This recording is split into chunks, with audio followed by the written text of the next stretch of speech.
Hello friends, कैसे हो आप सब। मेरे ख्याल से ठीक ही होंगे। वो आप सब लोग खुश होंगे। आपको रामनवमी की हार्दिक हार्दिक शुभकामनाएं, जो कि कल थी। आपने ज्योति प्राची ब्लॉग में भी देखा होगा वीडियोस। कल हमने बहुत मस्ती की, बहुत सारे रोल्स किए। अगर आप नहीं जुड़े हैं तो आप ज्योति प्राची ब्लॉग में जुड़िए और लाइक करिए, कमेंट्स करिए, शेयर करिए, वीडियो देखिए। तो आज इंग्लिश इजी ज्ञान में आप सभी लोगों का हार्दिक हार्दिक स्वागत है। तो कल हमने जहाँ से छोड़ा था आज उसके आगे से स्टार्ट करेंगे। तो आइए शुरुआत करते हैं। तब तक के लिए बने रहिए हमारे वीडियो के साथ। हालांकि हमने कल 50 डेज़ में अंग्रेजी के शिष्टाचार के शब्द मैंने पढ़ लिया था, लिखवा भी दिया था आप सभी लोगों को। आज 60 डेज़ है। हमने आज 20 में अधिक बोधक शब्द बता दिया था कि हम क्या पढ़ने वाले हैं कल। तो आइए चलिए स्टार्ट करते हैं। आप सब लोग दिख रहा होगा सबको, ध्यान से देख लीजिए। जानना समझ में आ रहा होगा तो बता दीजिएगा। ओके, तो शुरुआत करें बच्चों। थोड़ा मैं इसको जूम कर दूं ताकि आप सभी लोगों को एक एक चीज़ें क्लियर समझ में आ सके। हाँ, तो शुरुआत करते हैं। छठा दिन, 60 डेज़, 20 में अधिक बोधक शब्द। मैं लिखवा इसलिए नहीं रही हूँ कि अगर मैं लिखवाने बैठूँ तो टाइमिंग ज़्यादा लगेगी, तो मैं इसे समझा दे रही हूँ आपको, तो आप समझ लीजिएगा और एक एक शब्द को ध्यान से पूर्वक पढ़ के और इसको लिख लीजिएगा। वीडियो को हमारी कैसी लगी कमेंट्स करके ज़रूर बताइएगा और ज़्यादा से ज़्यादा हो सके तो वीडियो को हमारे लाइक कर दीजिएगा, शेयर कर दीजिएगा और सब्सक्राइब कर दीजिएगा। तो चलिए स्टार्ट करते हैं। आत्मिक भावों को प्रकट करने के लिए अंग्रेजी के भिन्न भिन्न शब्द तथा शब्द समूह हैं। दुख, हर्ष, क्रोध, आश्चर्य, दया इत्यादि के भावों को प्रकट करने के लिए अलग अलग शब्द तथा शब्द समूह हैं। साधारण बोलचाल में इनका प्रयोग बहुत प्रभावशाली होता है, अतः इन्हें समझना बहुत आवश्यक है। ओके, तो देखिए जैसे फर्स्ट में क्या लिखा है, ब्रेवो, वेल डन। इसका मतलब क्या होता है, शाबाश। ये जो चिन्ह लिए हुए हैं ये हमें ये बताना है और ये मीनिंग जो लिखी हुई इसको, ये उच्चारण और इसका अर्थ, इसको समझना है। और समझने के अनुसार जब हम कोई लॉन्ग वीडियो लिखते हैं, जब कोई कहानी लिखते हैं इंग्लिश में, तब ये जो चिन्ह लगे हुए हैं, इसको वैसे हिंदी में पूर्ण विराम बोला जाता है। और तो इसलिए तो ये चिन्ह हमारे कहाँ लगते हैं, कौन से शब्द में कहाँ कौन सा क्या अर्थ आता है, जिसके कारण हमें ये चिन्ह लगाने हैं। ओके, तो देखिए ब्रेवो, वेल डन यानी क्या होता है, शाबाश। अगर कोई भी हम अर्थ लिख रहे हैं और अगर ये शब्द आ रहे हैं तो हमें इसका ये वाला शब्द जो है, चिन्ह जो है, प्रयोग करना है। ठीक है। थैंक्स गॉड के आगे भी देखिए ये चिन्ह लगा हुआ है, यानी कि परमात्मा को धन्यवाद देना। बाय गॉड्स डैश, ईश्वर की कृपा से। अलास माने बड़ा अफसोस है। ओह गॉड यानी अरे Ram. May god bless you, ईश्वर की कृपा तुम पर हो। मे यू लिव लॉन्ग, चिरायु हो। एक्सीलेंट, अति सुंदर। वाइटल, लवली चाइल्ड, कितना सुंदर बच्चा है। हैरी आप यानी कि जल्दी करो। शेम, कितनी शर्म की बात है। ओके। हाउ सैड, कितनी दुख की बात है। हुर्रा, हर्ष ध्वनि। बेस्ट ऑफ लक, अपने कार्य में सफल हो। जब कोई काम अच्छा करने जाता है या कोई एग्ज़ाम देने जाता है ना, तो हम नहीं बोलते best of luck, all the best, है ना, तो उसके उन्हें अपने कार्य में वो सफल हो। व्हाट इज़ जॉय, कितनी खुशी की बात है। थैंक्स गॉड, ईश्वर की कृपा हो। रियली यानी कि सचमुच। ऑफ कोर्स यानी वास्तव में। मार्वेल्स माने वाह वाह, माने बहुत खूब। थैंक्स अलॉट नहीं बहुत बहुत धन्यवाद। शट अप माने चुप रहो। ठीक है, ये अब मैंने एक एक मीनिंग बता दी है। इसमें आपको दिख रहा होगा, दिख रहा है। अब इसको आप अपने फेयर कॉपी में जिसमें आप लिखते आ रहे हों तो उसमें आप लिख लीजिएगा। ठीक, चलते हैं नेक्स्ट। नेक्स्ट है हमारा उसी में 23वां नंबर दिख रहा है आप सभी लोग को। बाय ऑल मीन्स यानी कि अवश्य। वेलकम यानी घर आने पर आपका स्वागत है। जब कोई हमारे घर आता है तो हम उसको वेलकम बोलते हैं। हाउ ट्रेजिस यानी कि कितने दुख की बात है। आप देख लीजिए ये पूरी मीनिंग्स अभी आपको टोटल मीनिंग्स लिखी हुई है। आपको टोटल मीनिंग्स, उच्चारण, उसका अर्थ, उसको एक एक मीनिंग लिख लीजिए। इसको याद करना है, इसको समझना है, ठीक है, जो कि मैंने आपको समझा दिया है। आपको कुछ नहीं करना है, सिर्फ इसको भी याद करना है। ये चिन्ह देख लीजिएगा, ठीक है, और इसको अपने फेयर कॉपी में लिख लीजिए। जितना जितना हो सके इसको दिमाग में चढ़ाइए, प्लस इसको याद करिए। जितना ज़्यादा आप मीनिंग इसको याद करेंगे उतनी अच्छी आपकी इंग्लिश होगी, ठीक है। तो जितना हो सके आप मीनिंग्स याद करें, क्योंकि क्या होता है इंग्लिश में सबसे ज़्यादा जो ज़रूरी होता है वह इंग्लिश का अर्थ पता होना। यानी कि इंग्लिश में हमें हिंदी तो हर चीज़ पता रहती है कि हाँ हिंदी में हमें क्या क्या बोला जाता है, पर उस हिंदी को इंग्लिश में कैसे कन्वर्ट करते हैं, इंग्लिश को हिंदी में कैसे कन्वर्ट करते हैं, वो हमें नहीं पता होती, वो ट्रिक हमें नहीं पता है। इसलिए इंग्लिश में सबसे ज़्यादा ज़रूरी होती है मीनिंग्स याद करना। तो जितनी आप मीनिंग्स याद करेंगे उतने आपका बोलने का तरीका अलग होगा, ठीक है। चलते हैं नेक्स्ट की तरफ। चलिए आगे बढ़ते हैं। अगला क्या है हमारा अगला आता है अंग्रेजी भाषा में वाक्य बनाना। वो 6 डेज हमारा निकल गया, कंप्लीट हो गया है। अब है 7वां दिन, ठीक है। इसमें देखिए क्या है कि हमें अंग्रेजी में अब वाक्य बनाने, कैसे वाक्य बनाना है। देखिए अंग्रेजी में वाक्य बनाना बहुत टफ होता है, ठीक है। देखिए लिखा क्या है पहले समझ लीजिएगा। सबसे पहले हमें यह समझ लेना चाहिए कि अंग्रेजी भाषा के तथा हिंदी भाषा के वाक्य बनाने में बहुत अंतर होता है। देखिए जैसे हिंदी में यह एक पुस्तक है, क्या है, यह एक पुस्तक है। पर अंग्रेजी में क्या है, दिस इज़ अ बुक। हमने लिखा, देखिए पहले यह है एक पुस्तक है, ये हिंदी में लिखा। इंग्लिश में लिखा क्या है, दिस इज़ अ बुक। अब दिस माने यह है, इज माने है, आ माने एक, बुक माने पुस्तक। यह है एक पुस्तक। देखिए पूरा कन्वर्ट तो हुआ, हिंदी का हमने इंग्लिश बनाया, इंग्लिश का हिंदी बनाया, पर जब इसका अर्थ निकला तो देखिए यहाँ पे पूरा चेंज हो गया। यह है एक पुस्तक, दिस इज़ अ बुक, यह एक पुस्तक है। देखिए कितना डिफरेंट हुआ कि नहीं डिफरेंट हुआ। तो इसलिए बोले हैं कि हर चीज़ को एक बारीकी से समझिएगा, ठीक है ना, उसके बाद ही लिखिएगा, ठीक है। तो देखिए क्या लिखा था हिंदी में, पहले हमने क्या लिखा था, जैसे पुस्तक की जगह कुछ भी लिख सकते हैं। यह एक कुर्सी है, यह एक पेन है, ठीक है। एक सेकंड रुकिएगा थोड़ा, मैं रफ में इसलिए नहीं लिख रही हूँ क्योंकि रफ में अगर समझाऊंगी तो एक एक चीज़ लिखनी पड़ेगी, और इसमें क्या लिखा हुआ है तो इसलिए सिर्फ मैं समझा रही हूँ, और आप लिख लीजिएगा, समझ लीजिए। पहले आप वीडियो में समझ लीजिए, उसके बाद अपना लिख लीजिएगा, ठीक है। तो हिंदी में क्या है, देखिए हिंदी में क्या लिखा है, यह एक पुस्तक है। मान लीजिए यहाँ पे लिखा है हिंदी यह एक कुर्सी है, ठीक है। तो हिंदी में क्या है, यह एक कुर्सी है। इंग्लिश में लिखेंगे क्या, this is a chair. Chair माने क्या होती है, कुर्सी होती है ना। तो दिस इज़ अ चेयर। तो हमने क्या लिखा, दिस माने यह, इज़ माने है, आ माने एक, और चेयर माने कुर्सी। यह एक कुर्सी है, ठीक है, यह एक कुर्सी है।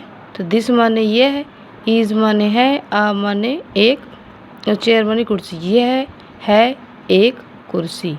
यहाँ पे पूरा चेंज हो गया ना। तो ऐसी इंग्लिश को थोड़ा ध्यान से पढ़ के, इसका रूल्स क्या है देख लीजिए। रूल्स में क्या आता है हमारा, देखिए इस प्रकार हम देखते हैं कि हिंदी में शब्दों का क्रम इस प्रकार, देखिए जो अभी हम ये वाली पढ़ रहे थे, ये वाले, ठीक है, ये वाले देखिए, कर्ता प्लस कर्म प्लस क्रिया, ठीक। अंग्रेजी में वाक्यों का क्रम इस प्रकार है, सब्जेक्ट यानी कि कर्ता, ये जो कर्ता लिखा है इसको बोलते हैं इंग्लिश में सब्जेक्ट, प्लस कर्म को क्या बोलते हैं वर्ब, प्लस क्रिया को क्या बोलते हैं ऑब्जेक्ट, प्लस एडवर्ब, ठीक है, कर्म, ठीक है, क्रिया कर्म। अब देखिए दूसरा हम बता देते हैं आपको। देखिए लिखे है ना हिंदी में, मोहन एक पुस्तक पढ़ता है। Mohan read a book. Mohan क्या पढ़ा कर रहा है? पुस्तक पढ़ रहा है। मोहन हमारा क्या है? क्या है मोहन? मोहन हमारा है सब्जेक्ट। क्या है? सब्जेक्ट। मोहन क्या है हमारा? सब्जेक्ट हो गया। वो कर क्या रहा है? उसकी क्रिया क्या हो रही है? पढ़ रहा है। वो क्या हो रहा है? पढ़ रहा है। तो मोहन रीड्स अ बुक। क्या कर रहा है? वो पढ़ रहा है, यानी कि रीड। पढ़ क्या रहा है? बुक। क्या पढ़ रहा है वो? बुक। तो Mohan reads a book, Mohan पढ़ता है एक पुस्तक। तो सबसे पहले क्या आएगा? सब्जेक्ट आएगा। सब्जेक्ट क्या है उसका? मोहन। मोहन क्या है? कर्ता। फिर क्या है? वर्ब, क्रिया। क्रिया क्या हो रही है? वो पढ़ रहा है। पढ़ना क्या होता है? रीड्स, ठीक है, क्या होता है? रीड्स। फिर क्या है? वर्ब माने क्या होती है? क्रिया। अब उसका ऑब्जेक्ट, उस कर्म क्या कर रहा है? सॉरी फ्रेंड्स, थोड़ी मिस्टेक्स हो गई। देखिए सब्जेक्ट जो होता है उसका हो गया मोहन, ठीक है। सब्जेक्ट क्या है उसका? मोहन। वर्ब यानी वर्ब उसकी क्रिया क्या है? बुक, ठीक है। और ऑब्जेक्ट यानी कर्म, कर्म क्या है उसका? पढ़ना, यानी कि रीड्स, ठीक है। तो Mohan reads a book, Mohan पढ़ता है एक पुस्तक। और हिंदी में क्या था? मोहन एक पुस्तक पढ़ता है। तो पहले आप सब्जेक्ट लिखिए plus verb plus object plus adverb, ठीक है। थर्ड में क्या है?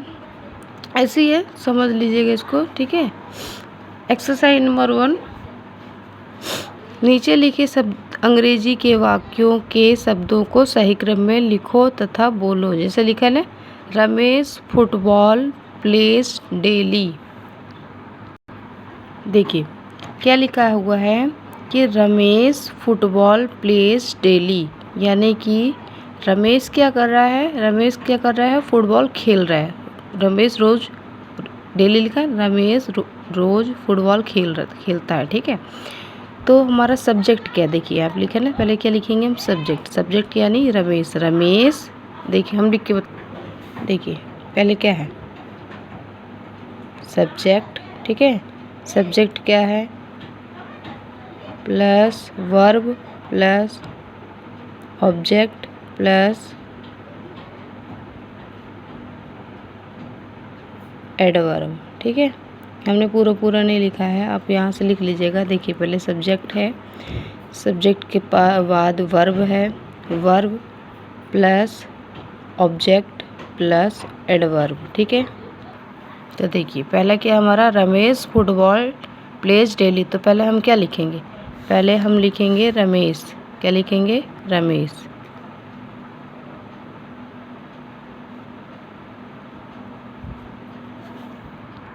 हम पहले लिख देते हैं रमेश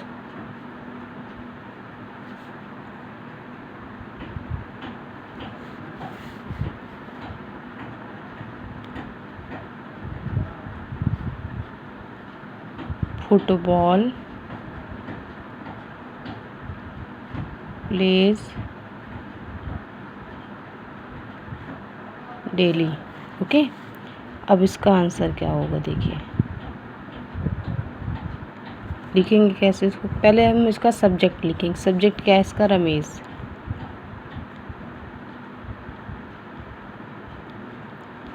फिर वर्ब लिखेंगे। वर्ब माने क्या होती है? क्रिया। क्रिया वो कर क्या रहा है? यानी कि खेल रहा है। तो खेल रहा है तो पहले हम क्या लिखेंगे? रमेश फर्स्ट। फिर लिखेंगे प्लेस, ठीक है। फिर ऑब्जेक्ट। ऑब्जेक्ट क्या है? ऑब्जेक्ट यानी कर्म क्या कर रहा है? वो क्या कर रहा है? वो फुटबॉल खेल रहा है, ठीक है। तो ये आ जाएगा 3rd नंबर में, ये आ जाएगा 4th नंबर में। तो हमारा क्या है? रमेश प्लेज फुटबॉल डेली, ठीक। ये देखिए अब ये सही हो गया। हमको क्या करना था? ये जो लिखा हुआ है यहाँ पे, ये देख सकते हैं, रमेश फुटबॉल प्लेज डेली लिखा है ना। और क्या लिखा था कि सही क्रम में लिखना है, सही क्रम में। इसको देख के हमको इसको सही क्रम में लिखना। इसका सही क्रम क्या होगा, देखिए। पहले हमने सब्जेक्ट लिखा, ठीक है। सब्जेक्ट क्या था हमारा, रमेश। फिर हमने वर्ब लिखा। वर्ब क्या है, वर्ब माने क्या होता है, वर्ब माने हमारा होता है क्रिया। क्रिया क्या है उसकी, खेलने की, ठीक है। क्या कर रहा है वो, खेल रहा है। थर्ड नंबर क्या है, ऑब्जेक्ट। ऑब्जेक्ट क्या है उसका, कर्म क्या है, खेलना है। तो फिर हमने खेलने लिखा है। फिर क्या है लिखा था, एडवर्ब यानी कि daily. Ramesh plays football daily, ठीक। आगे सबको समझ में। अब दूसरा नंबर आपको समझा देते हैं, 2-3 ठो आपको समझा देते हैं, फिर हम आपको ये दिखा देंगे। फिर यही आपको होमवर्क रहेगा जो कि हम दे देंगे आपको। तो फिर आपको कमेंट्स करके हमको नोट्स भेजने हैं। जो हो सके तो आप फ़ोटो भी खींच के भेज सकते हैं, ठीक है। देख लीजिए। चलिए सेकंड नंबर में आते हैं। सेकंड नंबर हम आपको बताते हैं दूसरे, चलिए लिखते हैं। देखिए, द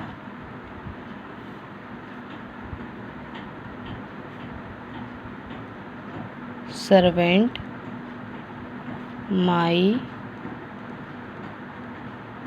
रूम डेली क्लीन्स, ठीक। अब इसको हम कैसे बनाएंगे, देखिए। पहला क्या आएगा, सब्जेक्ट क्या है इसका, देखिए। नेक्स्ट क्या है, the servant my room daily clean. तो हमारा सब्जेक्ट क्या है, फर्स्ट द सर्वेंट, ठीक है।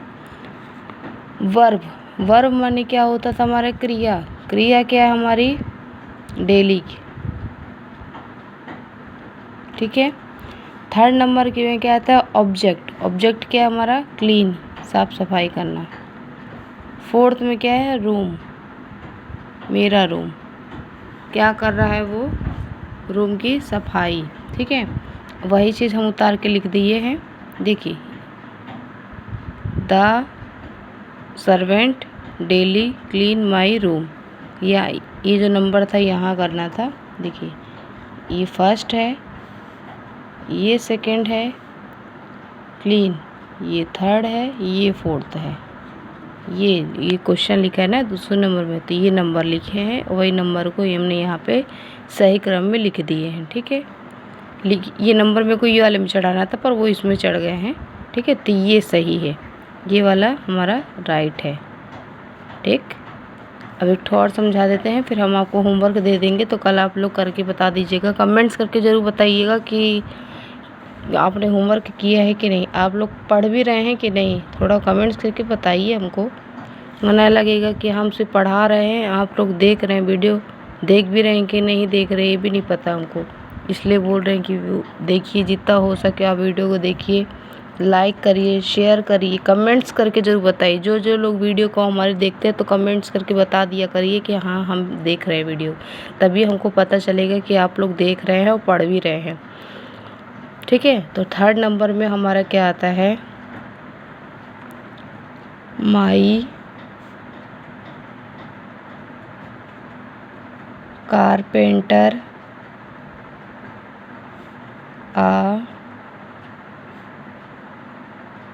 हम आपको आज होमवर्क दे देंगे, तो कल आप सब कमेंट्स करके ज़रूर बताइएगा कि किसने किसका हमारा होमवर्क कंप्लीट किया है, ठीक है।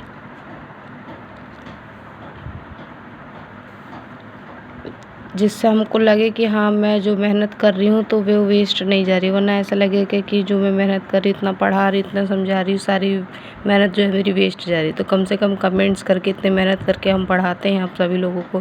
पहले हम खुद रात भर जग के आप खुद पढ़ते हैं, मेहनत करते हैं, वीडियो बनाते हैं, फिर अपलोड करते हैं, आप सभी तक पहुँचाते हैं, कि बारीकी से समझ समझ के आप तक पहुँचाते हैं। तो आप लोग कमेंट्स भी नहीं करते हैं, तो कम से कम कमेंट्स में बता तो दिया करिए कि आप लोग पढ़ रहे हैं, तो हमको लगे कि खुशी मिले कि हाँ चलिए हमारी मेहनत सफल हो रही है, आप लोग पढ़ रहे हैं, लोगों तक पहुंचा रहे हैं हमारी बातों को, ठीक।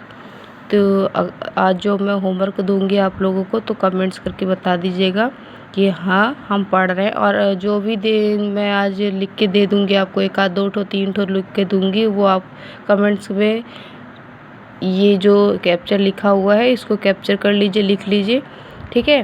फिर इसी के आधार पर जो मैं लिखवा दूँगी, तो 1 आध 2 ठो 3 ठो लिखवा दूँगी, तो वही मेरे को कमेंट्स में इसको सही क्रम करके बताइएगा कि क्या आपने सही बनाया है या नहीं, आपको समझ में आया भी है कि है नहीं, ठीक है।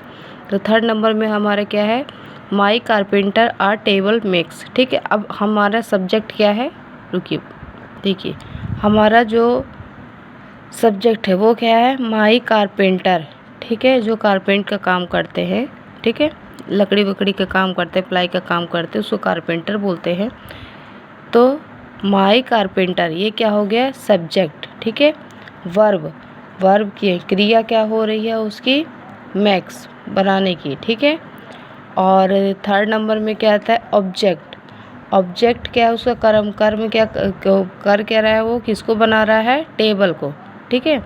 तो अब इसको हम सही क्रम में कैसे लिखेंगे, पहले क्या लिखेंगे, नंबर हम इसलिए लिख देते हैं ताकि आपको याद रहे, ठीक है, लिखना भूले ना, आगे पीछे ना कर दे।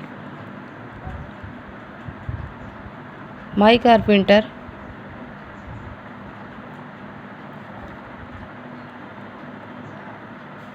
मेक्स अ टेबल, किसको बना रहा है वो, टेबल को, ठीक है। क्या बना रहा है वो, टेबल, ठीक।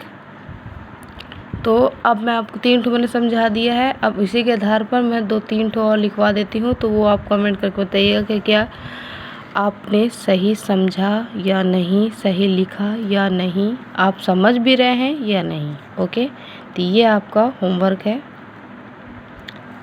1st नंबर ये है HW। तब लगे ना कि हम पढ़ा रहे तो आप लोग पढ़ भी रहे हैं कि नहीं, ठीक है। ये है आपको होमवर्क, माई, थोड़ा बड़ा बड़ा लिख लो ताकि आपको समझ में आ सके। My friends today a book bought, ठीक है। ये 1st हो गया। 2nd,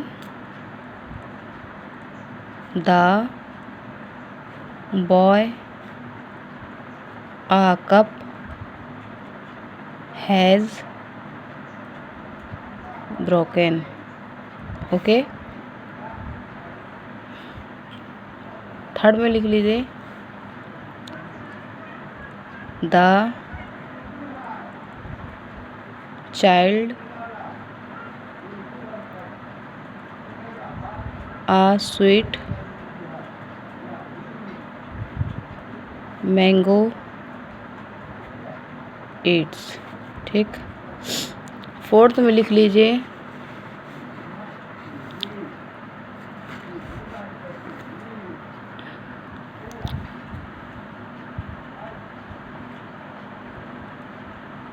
our team the match